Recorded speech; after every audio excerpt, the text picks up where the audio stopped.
சிவாய நம. கார்த்திகை மாதத்தில் வரக்கூடிய பௌர்ணமி வெள்ளிக்கிழமைகளில் லக்ஷ்மி தேவிக்கு உகந்த இந்த நெல்லிக்கனியை வச்சு தீபம் ஏற்றும் போது நம்ம வீட்டில் சகல ஐஸ்வர்யமும் நிறைந்திருக்கும் அப்படின்றது நிதர்சனமான உண்மை.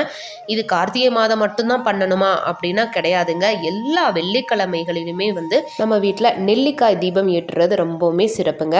இன்னைக்கு கார்த்திகை பௌர்ணமி, அதோட பஞ்சராத்திர தீபம் ஏற்றக்கூடிய நாள். பஞ்சராத்திர தீபம் பெருமாளுக்காக ஏற்றக்கூடியது. அதனால் பெருமாளுக்கும் லக்ஷ்மி தேவிக்கும் இணைந்து இந்த நெல்லிக்காய் தீபம் வீட்டில் நான் ஏற்றிருந்தேன். இதில் 3, 5, 7, 9, 11 அப்படின்ற எண்ணிக்கையில் இந்த விளக்கு ஏற்றுறது ரொம்பவுமே சிறப்புங்க.